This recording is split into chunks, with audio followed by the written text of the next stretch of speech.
नीक लगता चावल डाला पड़ जाता है, माटी से जाता है। वो था सुबह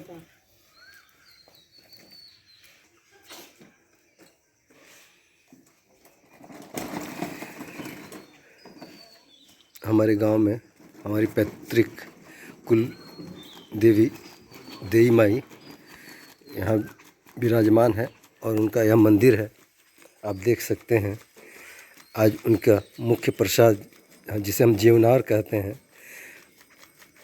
उसकी तैयारी चल रही है। यह उपले पर ही जीवनार का प्रसाद तैयार होता है। शुद्ध दूध, चावल और हल्का सा गुड़, इसकी मिठास में ही यह जीवनार तैयार होता है और माँ का प्रसाद सभी लोगों में वितरण किया जाता है। तो लग गया है और इसके बाद कलसी में रखा यह गर्म दूध इस पर स्थापित किया जाएगा और यह धीमी आंच पर धीरे धीरे प्रसाद तैयार होगा।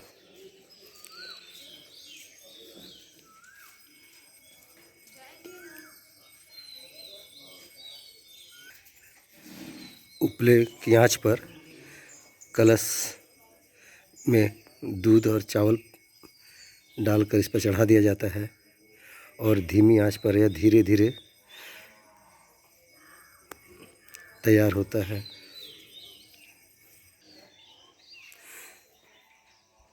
देई माई का मंदिर गांव के बीचों बीच आप देख सकते हैं।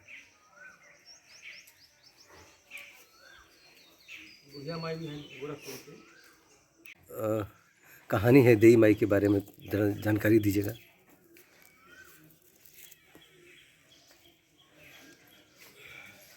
देई माई की क्या कहानी है?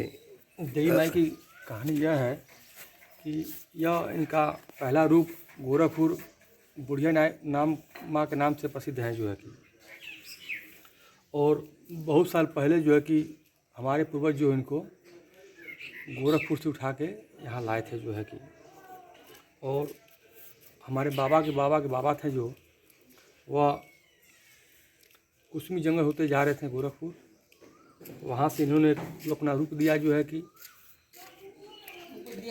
और वह कही कि कहाँ जा रहे हैं आप? तो हम जा रहे हैं अपना जो है कि मुकदमा के लिए, तो आप फला गांव के हैं और फला नाम आपका है जो है कि, तो हमको अपने यहाँ ले चलिए और आपकी हम पूरे परिवार की सेवा करेंगे, रक्षा करेंगे। इन्होंने हाँ कर दिया। फिर वहाँ से लौटे तो मुकदमा जीत गए, और वहाँ से जब आए हैं तो इनको देखें फिर घूमते हुए माता जी को, ये उनको छोड़ के दूसरे रास्ते से चले गए जो है कि, तो कई रास्ता बदले इन्होंने बाबा जी, लेकिन हर रास्ता पर वह मुस्तैद खड़ी थी जो है कि, इनको आभास हुआ या तो कोई देवी है। इन्होंने हाथ जोड़ के दंडवत हो गया और कहे कि आप कौन हैं? तो हम यहाँ की बुढ़िया माई हैं गोरखपुर की, हमको अपने यहाँ ले चलो और हम पूरे परिवार की रक्षा करेंगे। उन्होंने कहा ठीक है। तो कहा ऐसे नहीं जाएंगे हम, हमको डोली कार मंगाइए और हमको लेके चलिए। फिर गांव खबर आया, यहाँ से सारे लोग डोली कार लेके गए वहाँ से और लेके आए। इन्होंने कहा कि हमारा पहला स्थान जहाँ रुकेगा वहीं हमारा पिंडी बनना चाहिए जो है कि, मूर्ति हमारी जो है कि। तो हमारा पहला गांव तिलोरी पड़ता है। वहाँ से उल्लू लेके आए तिलोरी, आके वहाँ पे खरिहान में हमारे रुक गया और वहाँ उनकी एक पिंडी बनाई गई जो है कि। फिर हमारे घर के सभी लोग कहे कि हमारा एक और घर पड़ता है कटियारी जो है कि, वहाँ भी उनको लेके चलिए जो है कि। फिर वहाँ से उन्होंने कहा कि अपने घर के जो बगल में दक्षिण दिशा में आपकी ज़मीन है, वहाँ एक हमारी पिंडी बनाइएगा जो है कि। फिर वहाँ से यहाँ इनको लाया गया और हमारे पूरे परिवार की रक्षा करती हैं, सेवा करती हैं।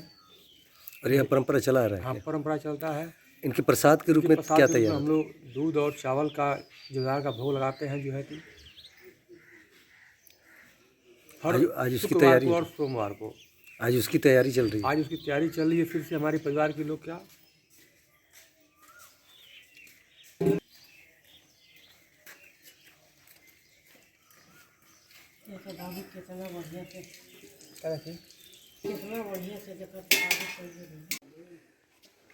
और यह माँ ने स्वीकार किया हमारा प्रसाद, और यही देख सकते हैं कि यह प्रसाद माँ स्वीकार कर रही है। यह मान्यता है कि यदि जीवनार कलसी से बाहर निकल कर आ जाए तो माँ स्वीकार करती है और प्रसन्नता अपनी दिखाती है। पुलिस वाला उठा लीजिए सब मारे तो छुतरा को दूर लगा मार गया सब ले जाके बैठा दिया सब थाना पर। यहाँ पर और माँ के भक्त प्रसाद चढ़ाने पहुँचे हुए हैं। ये हैं हमारे छोटे भाई शिबू, उनकी माता जी।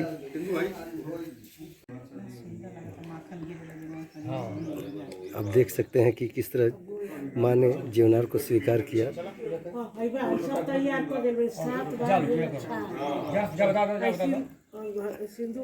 मान्यता है कि यदि माँ जीवना तभी स्वीकार करती है जब भक्त श्रद्धा से उनकी पूजा अर्चना करते हैं, और तब माँ जीवनार को कलश से बाहर उबाल आने के बाद से निकलने लगता है, तब उसे स्वीकार के रूप में माना जाता है।